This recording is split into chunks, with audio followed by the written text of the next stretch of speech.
something flashing visually, but we're not sure that that might be...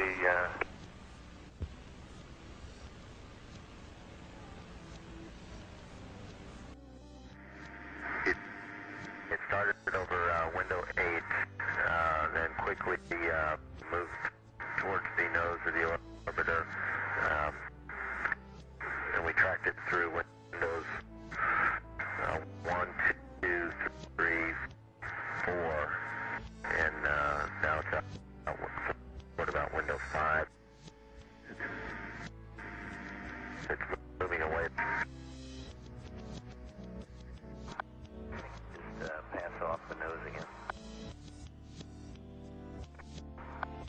Right now it's at about 12:30 and it's passing out in front of the vehicle.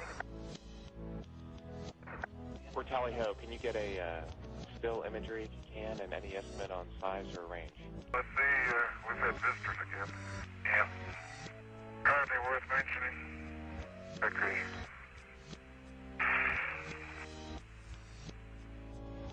Digital downlink. We do see that. Okay. That's looking out in front of the orbiter. Okay, we're seeing 3 or 4 objects. Can you confirm that it's just the one that's actually moving? The other ones are just reflections? No, there are 3 objects. The one you see 2 rings right there. They're the ones we kind of had the late tally ho on. The one down the bottom, that was the one we initially saw. We have an unidentified flying object. Over the years, we have chased many of these things, maybe not with the visibility that this one has gotten, and rarely, if ever, been able to pinpoint exactly where they came from, and always finding out that it didn't pose us any hazard. So then, the whole conception of nature is as a self-regulating, self-governing, indeed democratic organism. But it has a totality. It all goes together, and this totality is the Tao. When we speak in Taoism of following the course of nature, following the way, what it means is more like this. Doing things in accordance with the grain. It doesn't mean you don't cut wood, but it means that you cut wood along the lines where wood is most easy to cut. And you interact with other people along lines which are the most genial.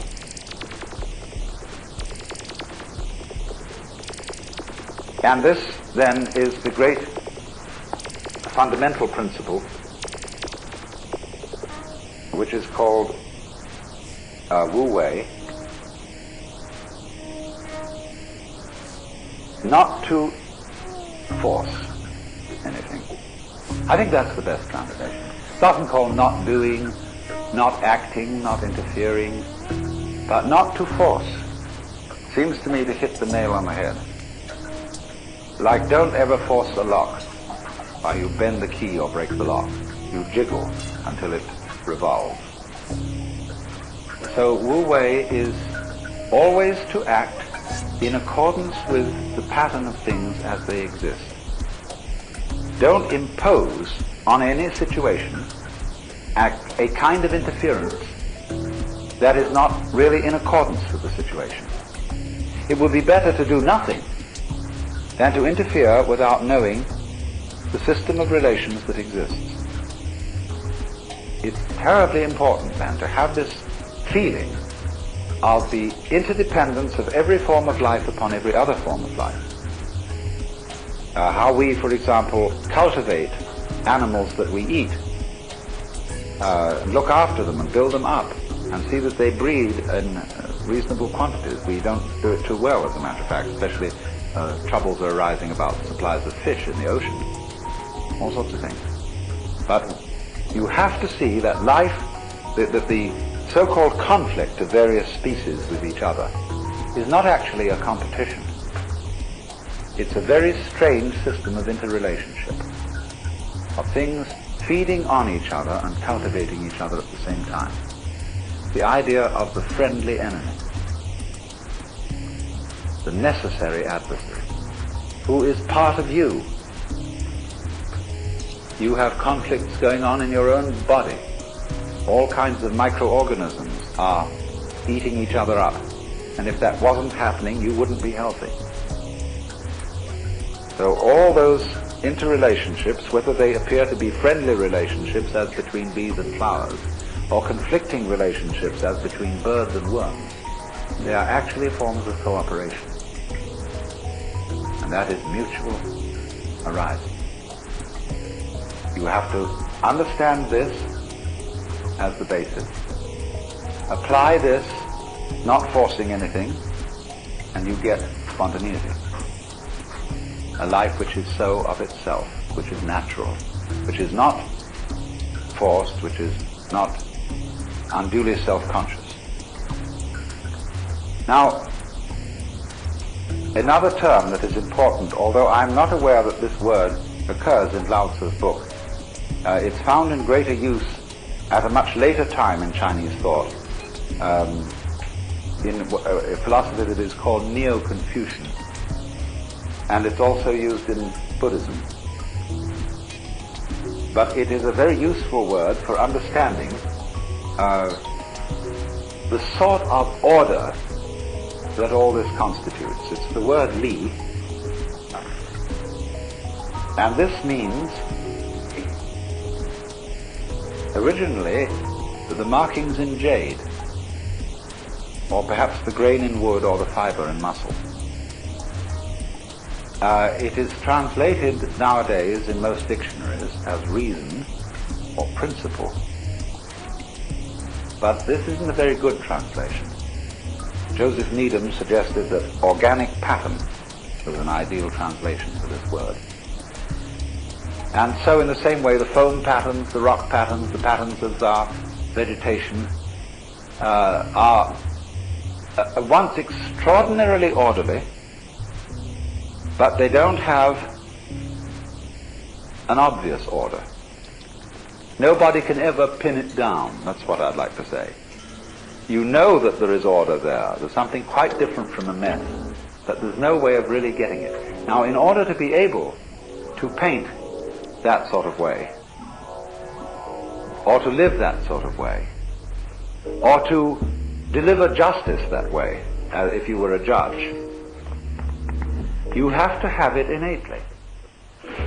You have to have an essential sense of Li, and there's no way of prescribing it.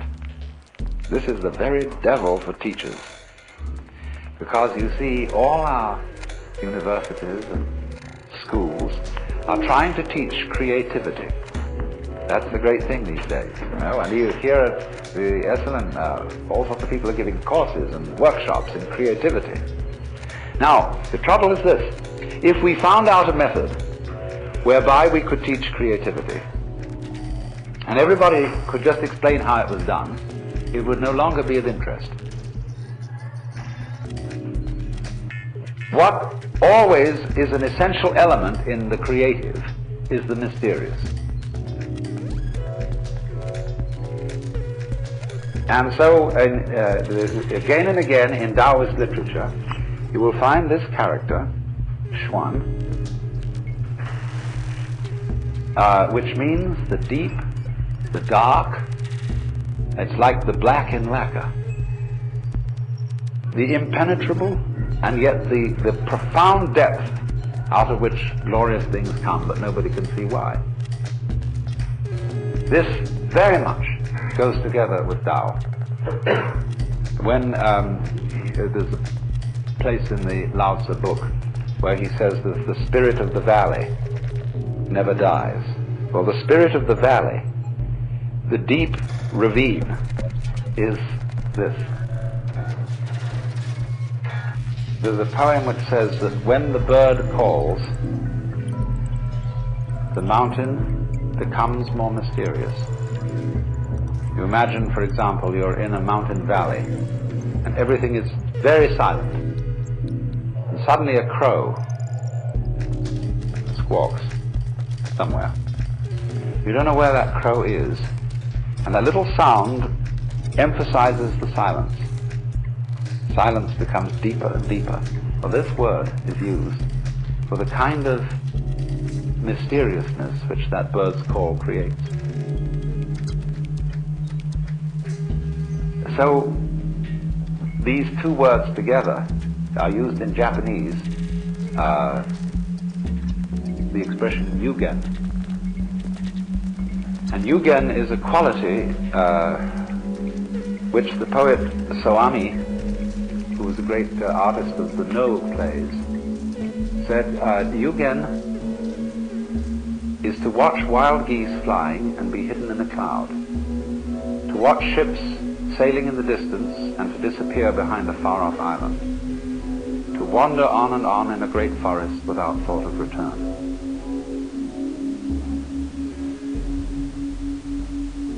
Now, all those things have in them, you see, an element of mystery. There's a Chinese poem which puts it this way. It is a poem written by a man who has gone to find a sage in the mountains. And the sage has a little hut at the foot of the mountain and a boy there who is his servant. I asked the boy beneath the pines. He said the master's gone alone, herb gathering somewhere on the mount, cloud hidden, whereabouts unknown. And this also creates the mood of yugen.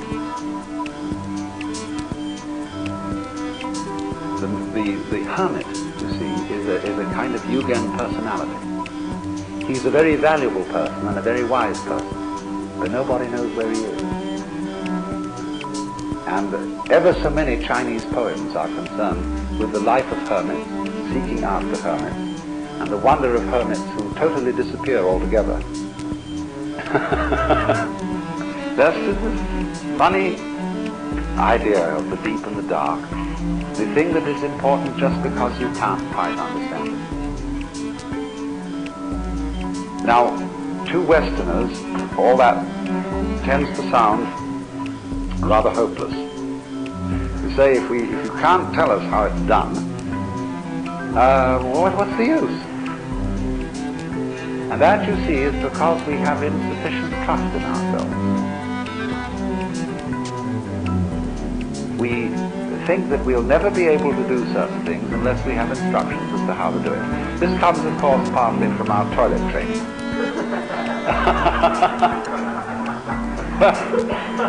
Mama gets anxious that it won't happen and starts making commandments about it. And then you have to have courses.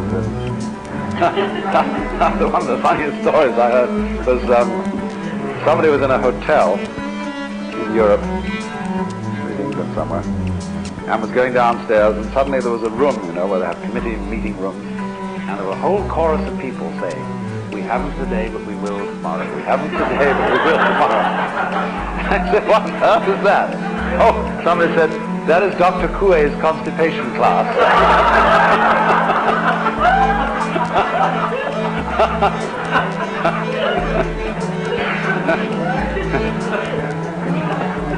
The Taoist idea is not like that. Let it happen. It will, trust in yourself, because your own organism fulfills these things spontaneously of itself, and you don't have to force it.